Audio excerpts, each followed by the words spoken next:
അപ്പോൾ നമ്മൾ ഒരു ഡിപ്പാർട്ട്മെൻറ്റിൽ നിന്ന് ചില കാര്യങ്ങൾ മനസ്സിൽ കണ്ട് ഗവൺമെൻറ്റിനെ അത് കിട്ടാൻ വേണ്ടിയിട്ട് സമ്മർദ്ദം ചെലുത്തി അത് വാങ്ങിയെടുക്കുമ്പോഴുണ്ടാകുന്ന ഒരു സാറ്റിസ്ഫാക്ഷൻ ഉണ്ട്. അത് അനുഭവിക്കാൻ എനിക്ക് പൂർണ്ണമായി സാധിച്ചിട്ടുണ്ട്. നന്നായിട്ട് അധ്വാനിച്ചിട്ടുണ്ട് എന്നുള്ളൊരു സംതൃപ്തി. അപ്പോൾ പുലിയും ഇതൊക്കെ ഇറങ്ങുന്ന സമയത്ത് കൂട് വെച്ച് പിടിക്കുക, നിരന്തരമായിട്ട് ജാഗ്രത ഉണ്ടായിരിക്കുക ആ പ്രദേശത്ത്, അത് നമുക്ക് ആദ്യം ചെയ്യാം. എന്നാൽ അത് പോരാ. ശാശ്വതമായ പരിഹാരത്തിനും വിദഗ്ധരുമായി ചേർന്ന് വളരെ പെട്ടെന്ന് തന്നെ തിരഞ്ഞെടുപ്പിൽ വിജയിച്ചാൽ എൻ്റെ ആദ്യത്തെ ഒരു ഉത്തരവാദിത്തമായിട്ട് ഞാൻ എടുക്കണമെന്നും ആഗ്രഹിക്കുന്നത് വന്യജീവി സംഘർഷത്തിൻ്റെ പരിഹാരം എങ്ങനെയെന്നുള്ളത് കണ്ടെത്തുക എന്നുള്ളതാണ്. ഞാൻ അറിയാതെ പറഞ്ഞുപോയ വാചകമാണ്. പേടിക്കരുത്, ജാഗ്രതയോടെ ഇരിക്കണം. അതാണ് മീഡിയ. ഭയമല്ല, ജാഗ്രതയാണ് വേണ്ടത് എന്ന് പറഞ്ഞൊന്ന് കൊടുത്തത്. ആറളത്തെക്കുറിച്ച് എനിക്ക് ഒരുപാട് സ്വപ്നങ്ങളുണ്ട്. ആറളം പുനരധിവാസം തുടങ്ങിയത് ഞാൻ MLA ആയപ്പോഴാണ്. പേരാവൂർ മത്സരിക്കാൻ പറഞ്ഞപ്പോൾ ഇഷ്ടത്തോടു കൂടിയാണ് മത്സരിക്കാൻ വന്നത്. ആ ഇഷ്ടം വേറൊന്നുമല്ല, എൻ്റെ നാട്ടിൽ എൻ്റെ ഭാവനയിലുള്ള കുറേ കാര്യങ്ങൾ ചെയ്യണമെന്നുള്ള താല്പര്യം എനിക്കുണ്ട്. സ്വപ്നമുണ്ടിപ്പോൾ പേരാവൂരിനെ കുറിച്ച്. അപ്പോൾ ഒരു അവസരം ജനങ്ങൾ തന്നാൽ ഞാൻ ജനങ്ങളുടെ കൂടെ നിന്ന് ഈ പദ്ധതികൾ യാഥാർത്ഥ്യമാക്കാൻ പരിശ്രമിക്കും. നമസ്കാരം. പേരാവൂർ നിയോജക മണ്ഡലത്തിലെ ഇടതുപക്ഷ ജനാധിപത്യ മുന്നണിയുടെ സ്ഥാനാർത്ഥി ശ്രീമതി KK ശൈലജ ടീച്ചർ ഏജനെറ്റ് ന്യൂസിനൊപ്പം ചേരുകയാണ്. ടീച്ചറെ നമസ്കാരം. നമസ്കാരം. പുതിയൊരു ദൗത്യം ഏറ്റെടുത്തിരിക്കുന്നു. ഇന്നലെ പ്രഖ്യാപിച്ചു. ഈ പ്രഖ്യാപനം തൊട്ടിട്ടുള്ള ഈ നിമിഷങ്ങളിൽ എങ്ങനെ കാണുന്നു? തെരഞ്ഞെടുപ്പിനെ എങ്ങനെ വിലയിരുത്തുന്നു? ഇടതുപക്ഷ ജനാധിപത്യ മുന്നണി പേരാവൂർ മത്സരിക്കണമെന്ന് എന്നോട് ആവശ്യപ്പെട്ടു. സന്തോഷത്തോടെ ഞാനത് സ്വീകരിക്കുകയാണ് ചെയ്തത്. പേരാവൂർ എൻ്റെ സ്വന്തം നാടാണ്. ഞാൻ ജനിച്ചു വളർന്നത് പേരാവൂർ മണ്ഡലത്തിൽപ്പെട്ട ഇരട്ടിക്കടുത്ത മാടത്തിലാണ്. ഞാൻ എൻ്റെ പ്രാഥമിക വിദ്യാഭ്യാസവും എല്ലാ വിദ്യാഭ്യാസവും പൂർത്തിയാക്കിയത് ഇവിടെ വെച്ചാണ്. ഇവിടെ നിന്നാണ് മട്ടന്നൂർ NSS കോളേജിൽ പഠിക്കാൻ പോയതും. അതുപോലെ ഈ നാടുമായിട്ടുള്ളൊരു വലിയ ബന്ധം സ്വാഭാവികമായിട്ട് എല്ലാവർക്കും ജനിച്ചു വളർന്ന പ്രദേശത്തോടൊരു ബന്ധം ഉണ്ടാവുമല്ലോ. ആ ബന്ധം എനിക്ക് പേരാവൂരിനോടുണ്ട്. ഞാൻ മറ്റ് ഇടങ്ങളിൽ MLA ആയിരുന്നപ്പോഴും ഈ പ്രദേശമായിട്ടുള്ള ബന്ധം വിട്ടിട്ടില്ല. ഇവിടുന്ന് ഒരുപാട് ആളുകൾ ഒരുപാട് കാര്യങ്ങൾക്ക് എൻ്റെ അടുത്ത് വരാറുണ്ടായിരുന്നു. എനിക്ക് കഴിയുന്ന കാര്യങ്ങളൊക്കെ ചെയ്തു കൊടുത്തിട്ടുണ്ട്. എന്നാൽ ഒരു ജനപ്രതിനിധി എന്നുള്ള നിലയിൽ പേരാവൂരിൻ്റെ വികസനത്തിന് വേണ്ടി ഇടപെടാൻ പേരാവൂർ MLA ആകുമ്പോഴേ കഴിയുള്ളൂ. ഞാൻ നേരത്തെ പേരാവൂർ MLA ആയിരുന്നു 2006. ആ സമയത്ത് എൻ്റെ നാടിന് വേണ്ടി കുറേ കാര്യങ്ങൾ ചെയ്യാൻ സാധിച്ചു. അന്ന് ഷീത്തിനറിയാം, ഇതുപോലെ കിഫ്ബി പദ്ധതിയൊന്നുമില്ല. ഗവൺമെൻറ്റിൻ്റെ ബഡ്ജറ്റിൽ നിന്ന് കിട്ടുന്ന കാര്യങ്ങൾ മാത്രമേ ഉള്ളൂ. എന്നിട്ടും മറ്റു മണ്ഡലങ്ങളിൽ ഉള്ളതിൻ്റെ കുറച്ചെങ്കിലും കൂടുതൽ ചെയ്യണം എന്നുള്ള വാശിയോടെ ഞാനിവിടെ പ്രവർത്തിച്ചിരുന്നു. ഇപ്പം നിങ്ങൾക്ക് നോക്കിയാൽ കാണാൻ സാധിക്കും. ആറളം പാലം എത്രയോ കാലമായിട്ട് മനുഷ്യരുടെ ആഗ്രഹമായിരുന്നു. ജബ്ബാർ കടവ് പാലം, അത് രണ്ടും ഞാൻ തുടങ്ങി ഞാൻ അവസാനിപ്പിച്ചിട്ടുള്ള വർക്കുകളാണ്. അതിൻ്റെ പ്ലാനൊക്കെ തയ്യാറാക്കി ഗവൺമെൻറ്റിൽ നിന്ന് വാങ്ങിയെടുത്തിട്ട്. അതുപോലെ അങ്ങേ ഭാഗത്ത് ചെന്നാൽ കാളികയം പാലം, കേളകം കണിച്ചാർ പഞ്ചായത്തുകളെ ബന്ധിപ്പിക്കുന്ന കാളികയം പാലം, അതൊക്കെ ജനങ്ങൾക്ക് വളരെ ഉപകാരപ്രദമായിട്ടുള്ള പ്രവൃത്തികളാണ്. അതുപോലെ ബാരാപ്പോൾ മിനി ഹൈഡൽ പ്രോജക്റ്റ്, കേരളത്തിൽ ചില മിനി ഹൈഡൽ പ്രോജക്റ്റിന് സാധ്യതയുണ്ടെന്ന് കണ്ടപ്പോൾ ബാരാപ്പോൾ പ്രദേശത്ത് അതിന് സാധ്യതയുണ്ടെന്ന് ഗവൺമെൻറ്റിൻ്റെ ശ്രദ്ധയിൽപ്പെടുത്തി അതിന് പദ്ധതി റിപ്പോർട്ട് ഉണ്ടാക്കി അതിൻ്റെ 1ാം ഘട്ടം ആ സമയത്ത് തന്നെ പൂർത്തിയാക്കാൻ കഴിഞ്ഞു എന്നുള്ളതിലാണ്. 2ാം ഘട്ടവും ഇപ്പോൾ പൂർത്തിയായി. ഇന്ന് കേരളത്തിലെ ഏറ്റവും നല്ല മിനി ഹൈഡൽ പ്രോജക്റ്റിലൊന്നായിട്ട് ബാരാപ്പോൾ നിൽക്കുകയാണ്. അതിൻ്റെ കൂടെ തന്നെ പഴശ്ശി സാഗറും അന്ന് കണ്ടിരുന്നു. അന്ന് അതും പേരാവൂർ മണ്ഡലത്തിൻ്റെ ഭാഗമായിരുന്നു പഴയ. അതെന്തുകൊണ്ടോ പിന്നെ അതിൻ്റെ പ്രവർത്തനം കുറച്ച് നിലച്ചു പോയിരുന്നു. പക്ഷെ ഇപ്പോൾ വീണ്ടും ഞാൻ മട്ടന്നൂർ MLA ആയി വന്നപ്പോൾ അതിൻ്റെ പ്രവർത്തനം വീണ്ടും സജീവമായി ആരംഭിച്ചിട്ടുണ്ട്. അപ്പോൾ അതും നമുക്ക് പറയാൻ കഴിയുന്നതാണ്. ഈ 2006 ശേഷം 2006 ടീച്ചറുടെ വിജയത്തിന് ശേഷം പിന്നീട് 2011 തിരഞ്ഞെടുപ്പ് നടത്തുമ്പോൾ മറ്റൊരു അനുഭവമാണ്. പൊതുവെ ഇപ്പോഴുള്ള ഒരു പ്രയാസം, ജനങ്ങൾ പറയുന്ന ഒരു പ്രയാസം എന്ന് പറയുന്നത്, കേരളത്തിൻ്റെ എല്ലാ മേഖലകളിലും നല്ല നിലയിലുള്ള വികസനം വന്നു. പക്ഷേ പേരാവൂർ നിയോജക മണ്ഡലത്തിന് എടുത്തു പറയത്തക്ക പദ്ധതികളോ വികസന പ്രഖ്യാപനങ്ങളോ ഉണ്ടായിട്ടില്ല എന്നുള്ളൊരു വിമർശനമൊക്കെ പ്രത്യേകിച്ചും കഴിഞ്ഞ കുറച്ച് വർഷങ്ങളായിട്ട് നിലനിൽക്കുകയാണ്. ടീച്ചർ അത് ശ്രദ്ധിച്ചിട്ടുണ്ടോ? അങ്ങനെയെങ്കിൽ ഈ വരുന്ന ഒരു ഭാവിയിൽ അത് പരിഹരിക്കാൻ എന്തൊക്കെ മനസ്സിലുണ്ട് ടീച്ചറുടെ, വിജയിക്കുകയാണെങ്കിൽ? തീർച്ചയായിട്ടും പൊതുവായിട്ടുള്ള പദ്ധതികൾ ഗവൺമെൻറ് പ്രഖ്യാപിച്ചത് പേരാവൂരും വന്നിട്ടുണ്ട്. ഇപ്പം ഉദാഹരണം ഹിൽ ഹൈവേ, മലയോര ഹൈവേ. ഇപ്പോൾ ഞാൻ നേരത്തെ പേരാവൂർ MLA ആയപ്പോഴാണ് മലയോര ഹൈവേ അന്നത്തെ LDF ഗവൺമെൻറ് തുടക്കം കുറിച്ചത്. പക്ഷെ അന്ന് കിഫ്ബി ഒന്നും ഇല്ല. അതുകൊണ്ട് കുറച്ച് പൈസ മാത്രമേ നമുക്ക് വെക്കാൻ പറ്റിയിരുന്നുള്ളൂ. അപ്പോൾ അതിന് തുടക്കം കുറിച്ചു എന്നുള്ളത് സന്തോഷമുണ്ട്. അന്ന് അതിൻ്റെ അലൈൻമെൻറ്റ് അപ്പോഴാണല്ലോ ഏറ്റവും വലിയ പ്രശ്നം വരുന്നത്. ഈ ഭൂമി മറ്റുള്ള വീതി കൂട്ടുമ്പോഴൊക്കെ ആളുകളുടെ കൺസെൻ്റൊക്കെ മേടിക്കാൻ അന്ന് നല്ല ഇടപെടൽ നടത്തിയിട്ടുണ്ട്. ഇവരൊക്കെ വലിയ മീറ്റിംഗ് ഒക്കെ വിളിച്ചു ചേർത്തിട്ടാണ് ഇതിൻ്റെ അലൈൻമെൻറ്റ് പൂർത്തിയാക്കാൻ അന്നത്തെ MLA എന്നുള്ള നിലയിൽ ഞാൻ ഇടപെട്ടിരുന്നത്. പിന്നീട് LDF ഗവൺമെൻറ് വന്നപ്പോൾ പൊതുവേ മലയോര ഹൈവേക്ക് പണം അനുവദിച്ചു. അത് പിന്നെ പേരാവൂർ മണ്ഡലത്തിലും ഇരിക്കൂർ മണ്ഡലത്തിൻ്റെ ഭാഗത്തും എല്ലാം കൂടി ചേർന്നത് പൂർത്തിയായിട്ടുണ്ട്. തീരദേശ ഹൈവേയും അത് ചെയ്തിട്ടുണ്ട്. അങ്ങനെ പൊതുവായി ഗവൺമെൻറ് പ്രഖ്യാപിച്ച പദ്ധതികൾ വന്നിട്ടുണ്ട്. പക്ഷേ പേരാവൂരിനായിട്ട് ചില പദ്ധതികൾ അത് ജനപ്രതിനിധികൾ തന്നെ മുൻകൈ എടുക്കേണ്ടതാണ്. ഇപ്പം ഞാൻ അവിടെ മട്ടന്നൂർ MLA ആയിരിക്കുന്ന സമയത്താണ് മട്ടന്നൂർ അവിടെ ഞാൻ മന്ത്രിയായപ്പോൾ പ്രഖ്യാപിച്ച ആശുപത്രികളുണ്ട്. അത് പേരാവൂരിനും ഉണ്ട്, ഇരിട്ടിക്കും ഉണ്ട്. അതാണ് താലൂക്ക് ഹോസ്പിറ്റലുകൾ. അന്ന് ഞാൻ മന്ത്രിയായപ്പോഴാണ് അതിൻ്റെ ഇവിടുത്തെ ആളുകളെയൊക്കെ വിളിച്ചു വരുത്തി മാസ്റ്റർ പ്ലാൻ ഉണ്ടാക്കി ഇരിട്ടി ഹോസ്പിറ്റലിനും അതുപോലെ പേരാവൂർ ആശുപത്രിക്കും താലൂക്ക് ആശുപത്രികൾക്ക് 50 കോടി 60 കോടി വീതം പ്രഖ്യാപിച്ചത്. ഇപ്പോൾ കുറച്ചും കൂടി തുകയായിട്ടുണ്ട്. അപ്പോൾ അതുണ്ട്. അതല്ലാതെ ഇപ്പം മട്ടന്നൂർ ഞാൻ പ്രത്യേകിച്ച് എൻ്റെ മണ്ഡലത്തിലൊരു സ്ഥാപനം വേണം എന്നാഗ്രഹിച്ച് തുടങ്ങിയ സ്ഥാപനങ്ങളുണ്ട്. അതിലൊന്ന് 50 കിടക്കകളിലുള്ള ഒരു ആയുർവേദ ആശുപത്രിയാണ്. മോസ്റ്റ് മോഡേൺ ആയിട്ടുള്ള ആയുർവേദ ആശുപത്രിയാണ്. അതിൻ്റെ 1ാം ഘട്ടത്തിൻ്റെ ഉദ്ഘാടനം ഇപ്പോൾ കഴിഞ്ഞു. അതുപോലെ തന്നെ ഒരു കൾച്ചറൽ സെൻറ്റർ, അത് പിന്നെ ഉരുവച്ചാലിൽ, അത് വേറെ ആരും പറഞ്ഞിട്ടല്ല, ഞങ്ങൾ ഇരുന്നുണ്ടാക്കിയ ഒരു ഐഡിയ. എനിക്കൊരു സ്വപ്നം ഉണ്ടായിരുന്നു, ഒരു ജനങ്ങൾക്ക് വൈകുന്നേരം ഒത്തുകൂടാൻ മണ്ഡലത്തിൽ കേന്ദ്രത്തിലൊരു സ്ഥാപനം വേണം. അത് നിരന്തരമായിട്ട് സിനിമകളും നാടകങ്ങളും ഒക്കെ പ്രദർശിപ്പിക്കാൻ കഴിയുന്ന തിയേറ്റർ ഉണ്ടാവണം. പിന്നെ ഒരു പ്രമുഖനായിട്ടുള്ള ആർക്കിടെക്റ്റിനെ കൂടി വിളിച്ചിരുത്തി, വിദഗ്ധരെ വിളിച്ചിരുത്തി ഒരു ചർച്ച നടത്തി എന്തൊക്കെ വേണം ഇതിനകത്ത്. അപ്പോഴാണ് അതിനകത്തൊരു ആളുകൾക്ക് വരാനും ഇത്തിരി ഉല്ലസിക്കാനും കഴിയുന്ന വലിയൊരു റോക്ക് ഗാർഡൻ, അതിൻ്റെ അകത്തൊരു ചെറിയ തിയേറ്റർ, ആ തിയേറ്ററിൽ പഴശ്ശി രാജാവിൻ്റെ കാര്യങ്ങളൊക്കെ കാണിക്കാൻ കഴിയുന്ന ഒരു പഴശ്ശി പ്ലേ, പിന്നെ കുട്ടികളുടെ ഒരു പ്ലേ ഏരിയ വേണമെന്ന് പറഞ്ഞു. അപ്പോൾ പ്ലേ ഏരിയ ഞാൻ വിളിച്ചു വരുത്തിയ മനോജ് ആർക്കിടെക്ട് പറഞ്ഞു, സാധാരണ സീസ അങ്ങനെയൊന്നും പോരാ, ഒരു മോഡേൺ ആയിട്ടുള്ള ഇലക്ട്രോണിക് സംവിധാനങ്ങളുള്ള, ഇപ്പോൾ നമ്മളൊരു റൂമിനകത്ത് കയറിയിരുന്നാൽ നമ്മളേതോ പർവ്വതത്തിൻ്റെ മുകളിലൂടെയൊക്കെ യാത്ര ചെയ്യുന്ന ഒരു ഇല്യൂഷൻ ഉണ്ടാക്കുന്ന പ്ലേ ഉണ്ടല്ലോ. അപ്പോൾ അത്തരത്തിലുള്ള സ്ഥാനങ്ങൾക്കെല്ലാം ഓർഡർ ചെയ്ത് കഴിഞ്ഞു. അത് വന്നിട്ട് സ്ഥാപിക്കാൻ പോവുകയാണ്. അപ്പോഴെൻ്റെ മനസ്സിലൊരു ഐഡിയ വന്നു, നല്ല ഉയർന്ന സ്ഥലമാണ്, മനോഹരമായിട്ടുള്ള ചുറ്റുപാടാണ്, ഒരു ചെറിയ ടവർ അവിടെ ഉണ്ടായാൽ വൈകുന്നേരം അതിൻ്റെ മേലെ കയറിയിരുന്ന ഒരു കാപ്പിയൊക്കെ കുടിച്ച് ഈ പ്രകൃതി കണ്ട് കണ്ണൂർ എയർപോർട്ട് അടക്കം കാണാം അവിടുന്ന്. അപ്പോൾ ആ ടവറിന് 2 കോടി രൂപ ഞാൻ MLA ഫണ്ടിൽ നിന്ന് മാറ്റിവെച്ചു. പിന്നെ അതിൻ്റെ നിർമ്മാണം നടക്കുകയാണ്. തിയേറ്ററിൻ്റെ പണി പൂർത്തിയായി. അപ്പോൾ ഇത് നമ്മുടെ ഭാവനയാണ്, നമുക്കെന്ത് ചെയ്യാൻ സാധിക്കും എന്നുള്ളത്. അത്തരത്തിൽ പേരാവൂർ ചെയ്യാൻ കഴിയുന്ന ഒട്ടേറെ കാര്യം. ഞാനവിടെ ഇപ്പം നിർമ്മാണം ആരംഭിച്ചിട്ടുള്ള ഒരു ഇൻ്റർനാഷണൽ തലത്തിലുള്ള ഒരു ഹൈടെക് സ്റ്റേഡിയം, ഇൻഡോർ സ്റ്റേഡിയം 24 കോടി രൂപ കിഫ്ബിയിൽ നിന്ന് വാങ്ങിയെടുത്തിട്ടാണ്. അതൊക്കെ നമ്മുടെ ഭാവനയാണ്, അല്ലാണ്ട് ഗവൺമെന്റ് ചെയ്യുന്ന പൊതുപ്രവർത്തനമല്ല. ജനപ്രതിനിധികൾക്ക് ഈ നിലയിലുള്ള ഭാവന കൂടി ഉണ്ടാവണം. ഈ മണ്ഡലത്തിൽ ഇന്നത് വേണം. നമ്മളതിന് ആദ്യം ഐഡിയ കൺസീവ് ചെയ്യുന്നു. അത് കഴിഞ്ഞിട്ട് നമ്മൾ വിദഗ്ധരെ വിളിച്ചിരുത്തി മാസ്റ്റർ പ്ലാൻ ഉണ്ടാക്കുന്നു. ആ മാസ്റ്റർ പ്ലാനും DPRും ഗവൺമെന്റ് സമർപ്പിച്ചിട്ട് ഫണ്ടിന് വേണ്ടി ഗവൺമെന്റുമായിട്ട് ഇങ്ങനെ പിന്നെ പോകുന്നു. നല്ല ശ്രമം നടത്തിയാലേ കിട്ടുള്ളൂ. ചോദിച്ച ഉടനെ പൈസ ഒന്നും തരില്ല. അതിൻ്റെ ഉദ്യോഗസ്ഥന്മാരെ കാണണം, മന്ത്രിമാരെ കാണണം. അപ്പോൾ അങ്ങനെയുള്ള ഒരുപാട്, ഇപ്പോൾ ഒരു അന്താരാഷ്ട്ര പിന്നെ യോഗ ഇൻസ്റ്റിറ്റ്യൂട്ട് അവിടെയുണ്ട്. തുടങ്ങിയില്ല, തുടങ്ങുകയാണ്. 11 ഏക്കർ സ്ഥലം അതിനു വേണ്ടി എടുത്തു. 2 കോടി രൂപ പ്രാഥമിക പ്രവർത്തനത്തിന് ഇപ്പം അനുവദിച്ചു. ഈ മാസ്റ്റർ പ്ലാൻ തയ്യാറാക്കി കൊടുത്താൽ 100-300 കോടിയുടെ ഒരു പ്രോജക്റ്റാണ്.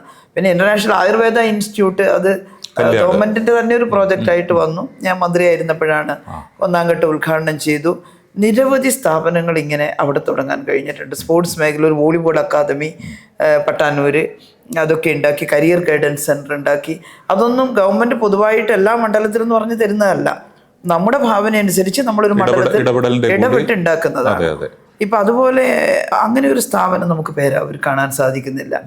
നമ്മൾ നേരത്തെ തുടക്കം കുറിച്ചതുപോലും ചിലതില്ല. അപ്പം ഞാൻ പേരാവൂർ MLA ആയ സമയത്ത് ഈ പഴശ്ശി പദ്ധതിയുടെ മനോഹാരിതയുണ്ടല്ലോ, അതിൻ്റെ ഭാഗമായിട്ടൊരു വലിയ ടൂറിസം പദ്ധതിക്ക് ആഗ്രഹിച്ചിരുന്നു. അതിൻ്റെ ഫസ്റ്റ് പാർട്ട് എന്നുള്ള നിലയിൽ പദ്ധതി പ്രദേശത്ത് ഒരു നല്ല ഗാർഡനും ഒരു ഓപ്പൺ എയർ തിയേറ്റർ, ആ ഓപ്പൺ എയർ തിയേറ്റർ ഇപ്പോഴും അവിടെയുണ്ട്. അവിടെ നിരവധി പരിപാടികൾ ഇപ്പോൾ നടക്കുന്നുണ്ട്. പക്ഷെ അതൊന്നും മെയിൻറ്റെയിൻ ചെയ്യാതെ കുറേയെല്ലാം ഇതായി പോയിട്ടുണ്ട്. പക്ഷേ ഓപ്പൺ എയർ തിയേറ്റർ അന്ന് ഉണ്ടാക്കിയതാണ്, കഫറ്റേറിയ, ഇതൊക്കെ അന്ന് ഉണ്ടാക്കിയതാണ്. കുറച്ച് ഭാഗം വെള്ളം കയറിയ സമയത്ത് നഷ്ടപ്പെട്ടു പോവുകയും പിന്നെ അത് പുതുക്കുകയും ചെയ്തിട്ടുണ്ട്. അതിൻ്റെ ഭാഗമായിട്ട് അവിടം തൊട്ട് ഇരിട്ടി വരെ വരുന്ന രീതിയിലൊരു മെഗാ ടൂറിസം പ്രോജക്റ്റിന് രൂപം കൊടുത്തിരുന്നു. അന്ന് അതിൻ്റെ പ്ലാൻ മനോരമയിലും മാതൃഭൂമിയിലും ദേശാഭിമാനിയിലൊക്കെ പത്രത്തിൽ വലിയ ഒരു ഫുൾ പേജായിട്ട് വന്നിരുന്നു. ഇത് തുടക്കം കുറിക്കാൻ ആഗ്രഹിക്കുന്നു പറഞ്ഞിട്ടുള്ള റെപ്ലിക്ക ഓഫ് കേരള എന്നൊക്കെ പറഞ്ഞിട്ടായിരുന്നു. ആളുകൾക്ക് വരാനും പഠിക്കാനും അതിനകത്ത് നമ്മുടെ കാർഷിക ഇത് കൾട്ടിവേറ്റ് ചെയ്തുണ്ടാക്കുക, അവിടെ സന്ദർശിക്കാൻ പറ്റുക. അപ്പോൾ ബ്ലാക്ക് സ്മിത്ത് അടക്കമുള്ള ആളുകളുടെ പ്രവൃത്തി അവിടെ നിന്ന് തന്നെ കാണാൻ സാധിക്കുക വരുന്നവർക്ക്. ഈ ചെയ്യുന്ന ആൾക്കൊരു വരുമാനവും അതിൻ്റെ ഷോറൂം ഉണ്ടാക്കി ഇതൊക്കെ ഉണ്ടായിരുന്നു. ഞങ്ങളുടെ ഭാവനയിൽ ഉണ്ടാക്കിയ ഒരു മെഗാ പ്രോജക്റ്റാണ്. പക്ഷേ അതിനൊരു അങ്ങേയറ്റത്ത് നിന്ന് തുടക്കം കുറിച്ചെങ്കിലും ആ പ്രോജക്റ്റ് ഡ്രോപ്പ് ചെയ്തു, പിന്നെ കാണുന്നില്ല. 2016 മുതൽ 2021 വരെ ടീച്ചർ ആരോഗ്യവകുപ്പിൻ്റെ മന്ത്രിയായിരുന്നു. ഒരുപക്ഷെ ലോകം തന്നെ ശ്രദ്ധിക്കുന്ന നിലയിലുള്ള പ്രവർത്തനങ്ങൾ നടത്താൻ ആ സമയത്ത് കഴിഞ്ഞു എന്നുള്ളതാണ് ടീച്ചറെ സംബന്ധിച്ച് വലിയ നിലയിൽ ഒരു ശ്രദ്ധിക്കപ്പെടുന്ന നിലയിലേക്ക് മാറി. ആ കാലത്തെ ഒരു അനുഭവവും ഇപ്പോൾ വീണ്ടും ഒരു നിയമസഭാ തെരഞ്ഞെടുപ്പിനെ അഭിമുഖീകരിക്കുമ്പോഴുണ്ടാകുന്ന അനുഭവവും അതെങ്ങനെ കരുത്തായി മാറ്റാൻ വേണ്ടി കഴിയും?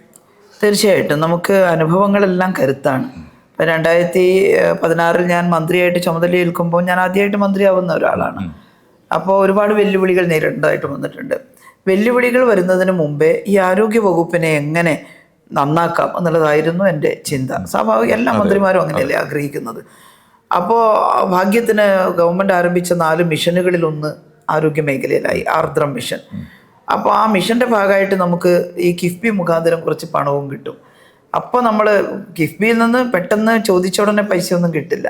അതിൻ്റെ പ്ലാൻ തയ്യാറാക്കി DPR തയ്യാറാക്കി നിരവധി വിദഗ്ധർ പരിശോധിച്ചിട്ടേ നമുക്ക് പണം അനുവദിക്കുകയുള്ളൂ. അതൊരു പ്രൊലോങ്ഡ് പ്രോസസ്സാണ് യഥാർത്ഥത്തിൽ. നമ്മൾ പലപ്പോഴും തയ്യാറാക്കി കൊടുത്തു കഴിഞ്ഞാൽ അവർ ഇന്ന കാര്യം ശരിയല്ല എന്ന് പറഞ്ഞ് തിരിച്ചയക്കും. വീണ്ടും കൂടിയിരുന്നത് ശരിയാക്കിയിട്ട് വീണ്ടും അയക്കണം. 3-4 തവണയൊക്കെ ചിലപ്പോൾ തിരിച്ചു കൊടുത്തയക്കാം. കാരണം ഏറ്റവും ആക്യുറേറ്റ് ആയാലേ ഒരു പൈസ തരുള്ളൂ.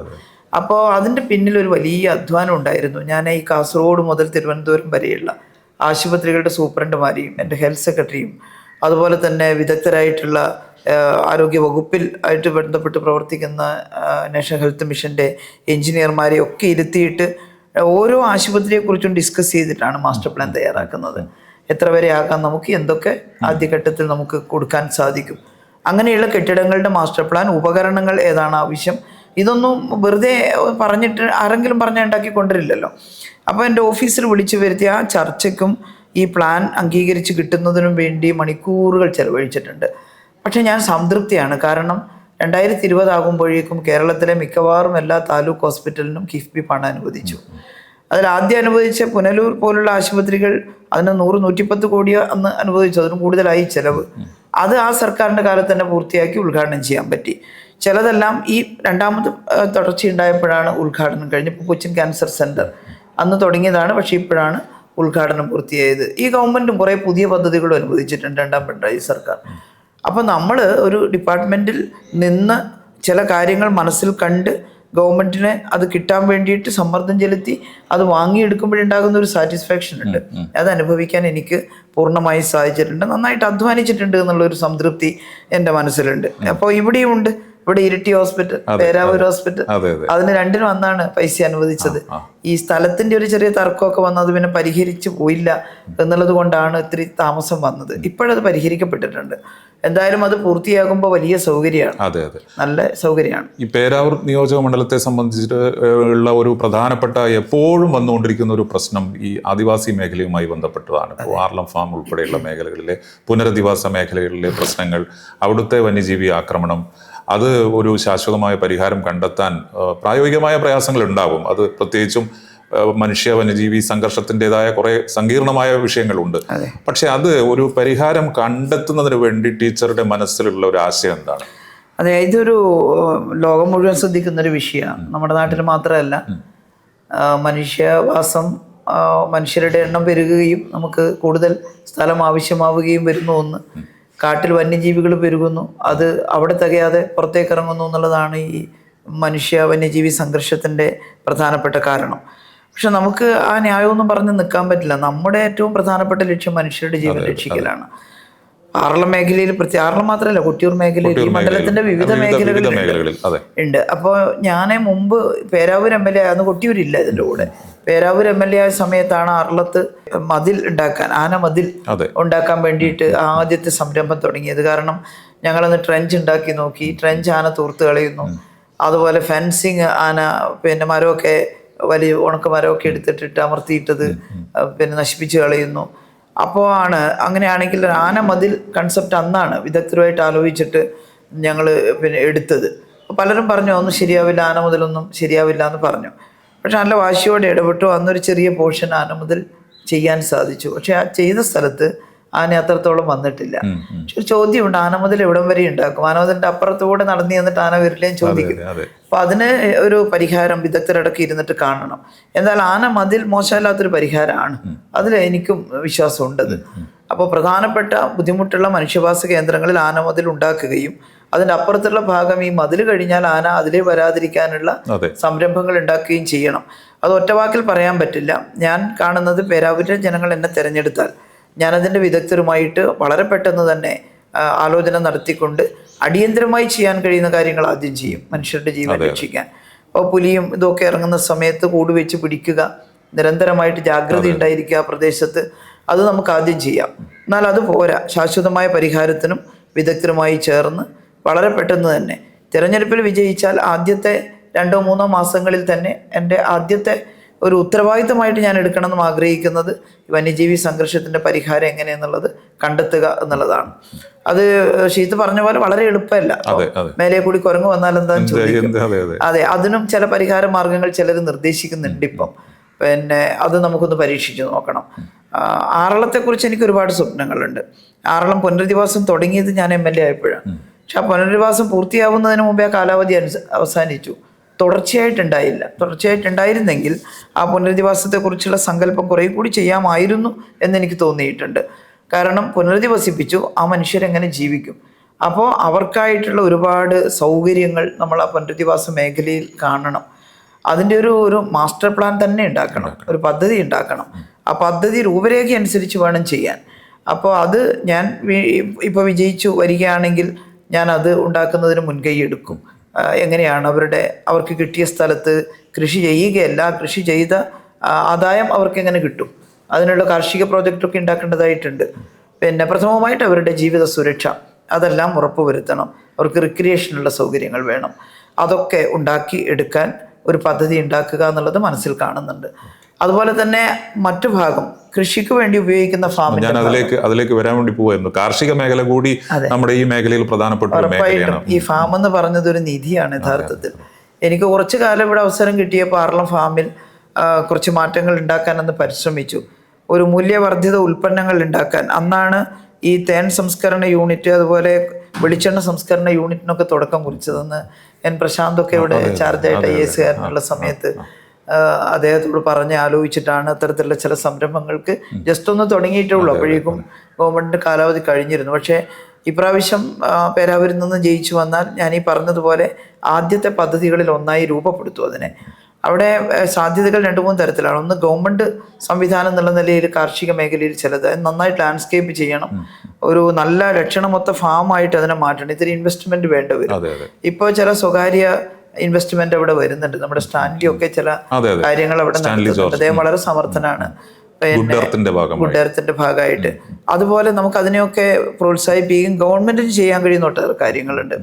അത് ചെയ്യുകയും ചെയ്ത് നല്ല ലാൻഡ്സ്കേപ്പിങ്ങും നല്ല മാനേജ്മെന്റും ഉണ്ടായാൽ ആ ഫാമിനെ ഒരു നല്ല ലോകോത്തര ഫാമാക്കാം, വരുമാനം ഉണ്ടാക്കാം, ഒരു നല്ല ഫാം ടൂറിസ്റ്റ് കേന്ദ്രമാക്കി മാറ്റാൻ പറ്റും.